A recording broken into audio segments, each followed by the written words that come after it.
Bonjour à tous, c'est Geoffrey de Vinstache, et aujourd'hui, on va parler politique. Ouais, votez Shiraz, un grand homme, il sauvera la France. Mais pas que. Enfin si, un peu, puisque tel un politicien, j'ai menti. En effet, dans le tout premier épisode de Cépage Sorcier, je vous expliquais que je vous présenterai de manière succincte un cépage, son histoire, sa genèse, ses terroirs, ses arômes, etc. Et puis j'ai commencé à écrire mon épisode sur la Syrah, quatrième cépage noir le plus planté au monde, et je me suis rendu compte que non, il m'était absolument impossible de vous parler de ce mastodonte de la viticulture en seulement 7 à 8 minutes. Alors installez-vous bien, prenez un petit plaid si les températures nocturnes commencent à venir caresser le grain de votre peau, et laissez-vous porter par cette course effrénée contre la vie et le temps qu'est le montage vidéo, parce qu'aujourd'hui, on s'attaque à une très grosse cliente, la Syrah. Donc, la Syrah, ou Shiraz in English, est un cépage noir dont les origines sont teintées de mystère. En effet, nombreuses sont les spéculations quant à sa provenance. D'après une tradition ancienne, ce plant aurait été apporté en France depuis la ville de Shiraz, qui appartenait à l'Empire perse et qui se trouve aujourd'hui dans le sud-ouest de l'Iran, par le chevalier Steringberg, qui s'établit ensuite en 1224 sur le coteau de l'Ermitage. Pour d'autres, cette vigne viendrait de l'Empire romain, et plus particulièrement de Syracuse, où le tyrannique Agathoclès l'aurait lui-même importé d'Égypte en 310 avant Jésus-Christ. Je pourrais aussi vous citer une autre légende, vous expliquant qu'elle serait originaire de l'île grecque de Syros, localement appelée Syra, bien que ce cépage ne fût jamais observé là-bas, ou encore la théorie de Pline l'Ancien, supposant que ce cépage serait une version noire de l'Aminéa, raisin alors cultivé en Syrie, Syria en anglais, Syria, Syra, consonants similaires, tout ça.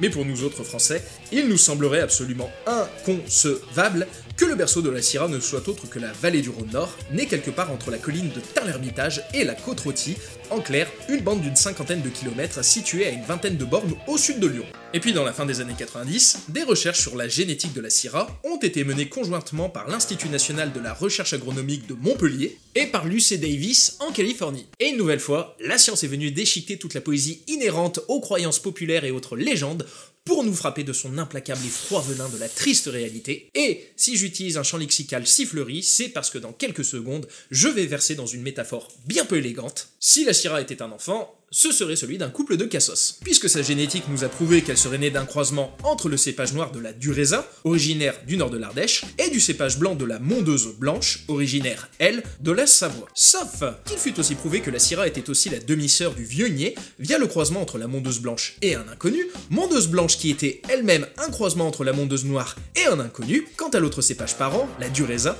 elle serait la sœur du Teroldego, provenant du Trentin dans le nord de l'Italie, Durésa et Teroldego, dont on ignore là aussi les parents, mais dont les traces ADN nous prouvent qu'ils ont le Pinot comme grand-père. Bref, si j'étais un comique des années 80, je vous dirais qu'on se croirait dans la famille Mitterrand ou chez la famille Groseille. Mais pour faire court, retenez juste que la Syrah est un croisement entre un cépage noir ardéchois et un cépage blanc savoyard, et que l'hypothèse la plus probable est que le mariage fut consommé dans l'Isère. C'est donc bien logiquement que la Syrah est le cépage roi de la vallée du Rhône Nord, qui s'étend sur 4 départements que sont le Rhône, la Loire, l'Ardèche et la Drôme. Et quand je dis roi, ce n'est clairement pas un terme galvaudé, puisque toutes les AOP de la vallée du Rhône Nord produisant des vins rouges, c'est-à-dire Côte-Rôtie, Saint-Joseph, Crozes-Hermitage, Hermitage avec ou sans H, les deux sont autorisés, et Cornas, sont des rouges à 100% issus de ce cépage. Enfin, presque, puisque certaines AOP comme Saint-Joseph autorisent 10% des cépages blancs locaux que sont la Marsanne et la Roussanne. Soit, pour des questions de style, la Marsanne apportera par exemple de l'alcool et de la puissance, soit pour faire un peu plus de volume quand la récolte est mauvaise. Mais bref, je chipote, et les experts m'excuseront volontiers ce raccourci. Vin rouge de la vallée du Rhône Nord égale 100% Syrah. Et en parlant de 100% Syrah, je m'excuse si je vais s'aborder cet épisode au bout d'à peine 4 minutes, que je vais méchamment vous spoiler comme on le dit, mais pour moi, les plus grands vins rouges 100% Syrah proviennent de la vallée du Rhône Nord. Boum! Fin du game, tout le monde rentre chez soi. Non, sans déconner. Ce que je viens de dire, vous pouvez l'encadrer et l'accrocher bien haut. Les plus grands vins rouges 100% Syrah proviennent de la vallée du Rhône Nord. Et pour vous expliquer pourquoi je vous l'affirme aussi ouvertement, il va falloir que je définisse ce qui, pour moi, est un beau vin avec le point bovin. Donc, un beau vin rouge, c'est quoi ? Eh bien, si je devais vous donner une définition simple, je vous dirais que c'est avant tout un vin qui a une structure équilibrée entre l'acidité, les tanins et l'alcool. Je mettrai la notion de corps, qu'on pourrait aussi qualifier de richesse selon certains modèles, un peu en retrait, puisque cette notion est propre au cépage. Il serait totalement ubuesque de reprocher à un pinot noir de manquer de corps, puisque c'est un vin très light-bodied, comme disent les anglo-saxons, qui classe même les rouges entre light, medium et full-bodied. Pour en revenir au cépage, on doit aussi retrouver des arômes propres à celui-ci. Par exemple, l'un des arômes ultra dominant pour les vins issus de la Barbera, un cépage noir italien, c'est la cerise. Et du coup, si vous ne retrouvez pas cet arôme, c'est quand même un brin problématique. Enfin et surtout, on doit retrouver la marque du terroir, qui est une notion très française, au point que les Anglais ne l'ont pas traduite, et qui désigne une triforce entre le sol, le climat et le savoir-faire humain. Et c'est ce triptyque global entre la structure, le cépage et le terroir qui fait les grands vins. Et ce triptyque, c'est ce que je définirais comme le modèle à la française, ou du moins celui des pays à forte tradition viticole. Sauf que dans les pays anglo-saxons, cette notion de terroir, on s'en cogne un peu plus. Pourquoi? D'une, parce que les consommateurs sont moins éduqués que nous ne le sommes, et de deux, parce que leurs industries sont bien plus jeunes que les nôtres. Du coup, beaucoup de marques de vin chercheront avant tout à faire des vins standardisés qui plairont aux consommateurs, et la partie terroir passera à l'as. L'idée principale étant de faire des syrahs à peu près équilibrés et aromatiques, sans forcément rechercher l'influence des terroirs sur lesquels elles ont poussé. Et c'est ce qu'on appelle couramment des vins technologiques. Et pour moi, le drame de ce cépage, c'est ce que j'appelle cet effet syrah du Nouveau Monde. Combien de fois n'ai-je goûté une syrah en me disant « cette bouteille pourrait tout aussi bien venir d'Australie, que d'Argentine, que d'Afrique du Sud, que de Californie, que du Chili ». Et s'il y a bien un cépage que j'ai beaucoup goûté depuis la petite dizaine d'années où j'ai commencé mon initiation, c'est bien celui-ci, parce que j'aime la syrah, et ce n'est clairement pas la conclusion de 2 ou 3 dégustations par-ci par-là. C'était le point bovin. Bref, si je vous expliquais plus tôt dans cet épisode que je considérais que les plus belles 100% Syrah provenaient de la vallée du Rhône Nord, c'est parce que cette marque, cette empreinte du terroir, je ne la retrouve nulle part ailleurs. Et alors, pour ce vignoble, vous pouvez y aller les yeux fermés, il y a vraiment de quoi s'éclater. Bien évidemment, les grands dégustateurs vous parleront de la magie de certaines cuvées de l'Ermitage, comme la Chapelle de chez Paul Jaboulet-Aîné ou de l'Ermite de chez Chapoutier, qui sont des noms de légende et qui ont forgé la réputation des vins français d'élite. Mais bon, on parle quand même de qui avoisinant les 300-400 €, ou encore de la trilogie de Côte-Rôtie de chez Guigal, que sont la Mouline, la Landonne et la Turque, qui, elles aussi, appartiennent au panthéon des grandes étiquettes du Rhône Nord. Ou enfin de la petite AOP relativement confidentielle qui est Cornas, dont je suis absolument dingue, notamment pour ses nobles notes cuir et animales que les bouteilles développeront en vieillissant. Mais je voulais surtout vous faire un focus sur l'appellation Gros-Hermitage, qui, à mon humble avis, est l'une des appellations les plus intéressantes que notre hexagone compte, et cela pour 3 raisons. La première, c'est que du fait de sa superficie relativement étendue, les prix n'ont pas trop pété les plombs, en comparaison malheureusement des AOP que je vous ai cités juste avant, et vous trouverez facilement des crozes pour vous faire plaisir chez votre caviste autour de 11-12 balles la bouteille. De deux, tous les acteurs commerciaux du marché sont dans une démarche qualitative. Vous retrouverez tout aussi bien de jolis vins de négociants comme avec Chapoutier, Paul Jaboulet-Aîné, Guigal, Delas, Colombo, ou encore Yves Cuilleron, que des vins de cave coopérative. Alors, je sais que pour certains ce mot est un bien vilain mot, mais sachez que la région possède l'une des caves coop les plus réputées en France, en l'occurrence la cave de Thym. Enfin, on retrouvera aussi tout un tas de jolis petits vignerons proposant de très belles quilles. Je pense notamment au Gros-Hermitage 2016 de chez Laurent Abrard que j'ai adoré, ou du jeune domaine Mélodie qui est petit à petit en train de se faire un nom avec sa cuvée Étoile Noire, ou encore de ceux de chez Laurent Combier, une valeur sûre. Enfin de 3 et en conséquence du point 2, le niveau qualitatif de l'AOP est globalement très bon. Bref, bon, accessible et bien implanté dans les réseaux de distribution, que demande le peuple? En clair, si vous n'avez toujours pas compris le message, buvez des Gros-Hermitage! Merde quoi! Et en dehors de la vallée du Rhône Nord, la Syrah, à l'instar du Grenache, dont je vous parlais déjà dans l'épisode 1 de Cépage sorcier, se retrouvera sensiblement sur les mêmes terroirs que celui-ci. Pourquoi? Eh bien, tout simplement parce que la Syrah est très souvent assemblée avec le Grenache. Par exemple, dans la vallée du Rhône Sud, les vignerons ont bien compris qu'il n'y avait pas la même fraîcheur que les climats plus septentrionaux du vignoble. Or, les Syrahs ensoleillés, ça tabasse, c'est très puissant, très charpenté, avec des tanins rêches. C'est donc pour amadouer son tempérament de costaud que l'on viendra ajouter du Grenache qui apportera équilibre, rondeur et velours. Même si, dû à son puissant caractère, rares sont les appellations du Rhône méridional qui seront dominées par la Syrah. On notera quand même la relative exception de l'AOP des Côtes du Vivarais, où celle-ci devra être majoritaire dans l'assemblage et à hauteur de 40% minimum. Mais pour le reste, par exemple, les très réputées appellations Gigondas et Vaqueras devront être dominées à minima à 50% par le Grenache noir, la Syrah étant même légalement considérée comme un cépage secondaire dans ces vignobles. Et je ne vous parle même pas de l'appellation Châteauneuf-du-Pape, où là, pour le coup, c'est la foire à la saucisse. Je vous lâche un peu de vocabulaire pour que vous puissiez vous la péter lors d'une prochaine session de dégustation, puisque 18 cépages, et non pas 13 comme une croyance populaire le laisse penser, peuvent rentrer dans les assemblages sans obligation de proportion, En clair, si un vigneron veut faire un Châteauneuf-du-Pape 100% Mourvèdre, il le peut, même si l'AOP reste là aussi globalement dominée par le Grenache noir. Et en dehors de la vallée du Rhône, eh bien il faut savoir qu'avant 1958, le cépage n'était autorisé que dans ce vignoble. Mais depuis la levée de cet embargo, les plantations ont explosé et la Syrah s'est tout logiquement implantée en Provence et dans tout le Languedoc-Roussillon, même si, là encore, sa proportion dans l'encépagement des vins sera très souvent inférieure au Grenache. À l'exception de la plus incroyable appellation du Languedoc, et oui, ne m'en voulez pas si mes propos sont un brin orientés, mais là, c'est le cœur qui parle, qu'est Pic Saint-Loup, anciennement appelé Languedoc Pic Saint-Loup, mais ayant eu le droit à son appellation éponyme le 31 janvier 2017. AOP produisant exclusivement des rouges et des rosés, et dont la Syrah devra représenter à minima 50% de l'encépagement, et qui est un peu pour moi la vallée du Rhône Nord au sein du Languedoc, les vins se caractérisant par une vraie fraîcheur, puisque les vignes sont protégées des grosses chaleurs grâce aux Cévennes, aka le coin de paradis perdu sur Terre. En dehors de la France, et vous vous en doutez très bien puisque j'ai déjà vendu la mèche, la Syrah s'est énormément développée. En effet, dans les années 80, impulsé par le dynamisme et le renouveau des grandes maisons de la vallée du Rhône Nord, dont un certain Michel Chapoutier,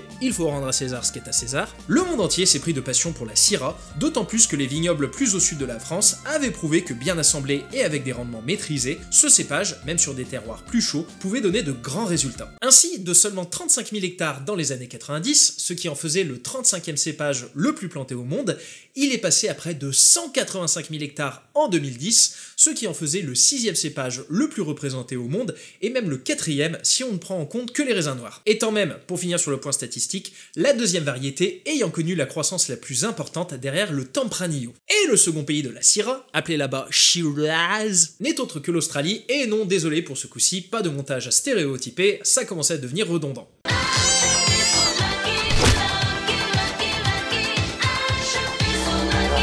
Ouais, je vous l'ai dit, un vrai politicien. Au pays de Crocodile Dundee, le cépage fut importé par un Montpelliérain, James Busby, en 1832 et s'est répandu à travers tout ce méga-état continent. Oubliez les vins provenant de Riverland, Murray Darling et Riverina, qui sont des vins issus de l'irrigation et donc peu qualitatifs. Pour vous concentrer, of course, sur le vignoble de la Barossa Valley, qui concentre parmi les wineries les plus réputées du pays, dont Penfolds, qui avec la cuvée Grange, propose ce que certains considèrent comme le Graal de la Syrah. Mais bon, à 650 € la bouteille, en toute honnêteté, j'ai jamais goûté. Par contre, j'ai déjà testé certaines de leurs cuvées comme la Bin 28 Kalimna, et j'ai trouvé ça beaucoup trop alcooleux, très café noir, très fruits noirs, bref, ça cassait des gueules. Et donc, si comme moi vous trouvez les Syrahs de Barossa Valley trop puissantes, je vous encourage à vous tourner vers son vignoble frontalier, situé plus à l'est, de l'Eden Valley, qui lui aussi compte parmi les plus grands noms du pays, comme avec Enschke. Mais si votre budget est serré, n'hésitez pas à vous tourner vers ceux de Two Hands Wine, bien plus accessibles et qui feront largement le boulot. Toujours en qualitatif, et en Australie du Sud, on trouvera aussi de bien belles choses à McLaren Vale et dans le plus confidentiel vignoble de Longhorn Creek. De plus, sachez que les Syrahs prennent très souvent part dans les blends australiens, avec le Grenache bien évidemment comme dans le sud de la France, mais et c'est là que ça pourra paraître plus surprenant pour nous autres Français, pour ne pas dire que c'est une horreur de blasphème, avec le Cabernet Sauvignon, cépage typiquement bordelais. Bon, clairement, c'est le genre de blend que j'évite au possible, déjà qu'à la base, je ne suis pas ultra fan des Syrahs australiennes que je trouve bien trop bâties, alors si en plus vous venez rajouter de la structure tannique et de la puissance avec le Cabernet Sauvignon, et ainsi les anglo-saxons nous prouvèrent une nouvelle fois qu'ils avaient des palais ô combien affûtés. Bref, regardez quand même la composition de ces assemblages, mais heureusement, la plupart du temps, c'est avec le Grenache que la Syrah compose. Et dans ce cas-là, je vous encourage à vous orienter bien évidemment vers l'Australie du Sud et les vignobles que je vous ai cités précédemment, mais aussi vers ceux de Clare Valley, Pathadaway et Coonawarra. En somme, je pourrais encore vous parler à un long moment des Syrahs australiennes, vous dire de ne pas oublier celle de l'Hunter Valley en Nouvelle-Galles du Sud, ou de celle du Queensland ou de Canberra, mais comme le cépage est présent à peu près partout dans le pays, à l'exception des climats frais comme ceux de la Tasmanie, et que là franchement on est parti pour y passer la nuit. Alors on va s'arrêter là, Jacques. Quitte à continuer notre tour du monde, j'en placerai quand même une pour l'Espagne, qui s'est prise de passion pour ce cépage depuis peu, puisqu'en à peine 4 ans, les surfaces ont quintuplé au point de devenir la 3e nation de la Syrah, ce qui est quand même un petit exploit de s'être fait une place dans les cépages noirs, notamment quand on sait l'omniprésence du raisin noir national qui est le Tempranillo. Bref, au pays de la langue de Cervantes, la Syrah se retrouvera surtout dans les vignobles de la Castilla-La Mancha, dans la province d'Aragon, en Catalogne, à Murcia, au sud-est et dans l'Extrémadour. Et il faut savoir que cette trinité France, Australie, Espagne représente un peu plus de 70% de la production mondiale. Je pourrais rentrer dans le détail des autres pays, mais je ne vais pas le faire car, de manière globale, et je précise ça parce qu'il y aura toujours quelqu'un pour me trouver un petit artisan vigneron éthiopien qui produit de belles bouteilles, et oui, on produit bien de la Syrah en Éthiopie. Je trouve que les Syrahs du Nouveau Monde sont des vins trop technologiques, certes bien bâtis et charpentés, mais manquant cruellement de personnalité, de cette notion de terroir, et ayant souvent un goût boisé trop prononcé pour plaire au goût des ricains. Malgré tout, je vous évoquerai le vignoble de Colchagua au Chili, qui est l'un des rares vignobles qui m'est rarement déçu lors des dégustations des Syrahs du Nouveau Monde, alors que le pays n'est que le 8e pays le plus gros producteur. Et avec tout cela, nous n'avons toujours pas répondu à la grande question que vous vous posez très certainement: comment goûte-t-elle? Alors pour commencer, il faut bien évidemment que je vous parle de sa structure. Donc la Syrah rentre dans cette catégorie des vins bien bâtis et charpentés.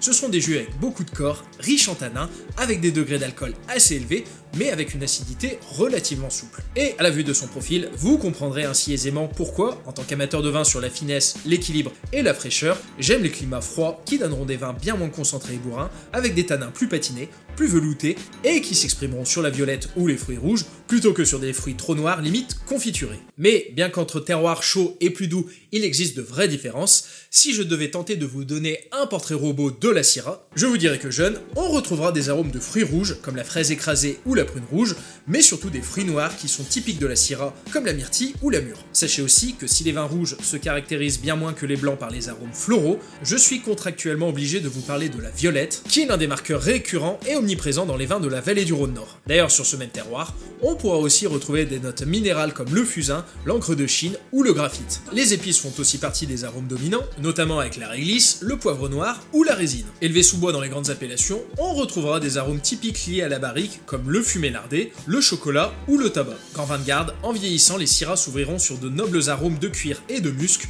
de bois de cèdre, de moka, de truffes ou encore de tomates séchées. Enfin pour finir, sachez aussi que ce cépage servira à faire des rosés qui, aux surprises, devront être bu jeunes et s'exprimeront sur des arômes de fruits rouges. En conclusion, la Syrah ou Shiraz dans le monde anglo-saxon est un cépage noir né du croisement entre la très savoyarde mondeuse blanche et l'ardéchoise du raisin. Ce croisement ayant très probablement été effectué dans l'Isère, il ne vous sera en rien surprenant d'apprendre que la Syrah est reine en ces terres qui est la vallée du Rhône Nord. C'est un peu leur Queen Bee à eux. Là-bas, elle sera le cépage unique, ou quasiment, vous m'excuserez le raccourci, des vins rouges. Par ordre décroissant de prix, les vignobles les plus prestigieux seront ceux de l'Ermitage, avec ou sans H, les deux sont légaux, et de la Côte-Rôtie. Viendra ensuite Cornas, que je placerai à cheval sur le segment du semi-luxe, puis les appellations avec plus de volume que sont Saint-Joseph et Creux-Hermitage, dernière qui me semble être l'une des plus fascinantes du vignoble, de par ses prix accessibles, les nombreux acteurs commerciaux, négociants, caves coopératives et petits vignerons / indépendants, entrés dans une démarche qualitative. Bref, si le Crozet était un animal, ce serait le cochon, tout est quasiment bon dedans. La Syrah est un peu plus boudée dans la vallée du Rhône Sud, où le grenache noir a toujours été historiquement dominant. Il rentrera surtout dans les assemblages pour apporter du corps, des tanins et de l'alcool. Ce schéma est aussi applicable aux régions de la Provence et du Languedoc,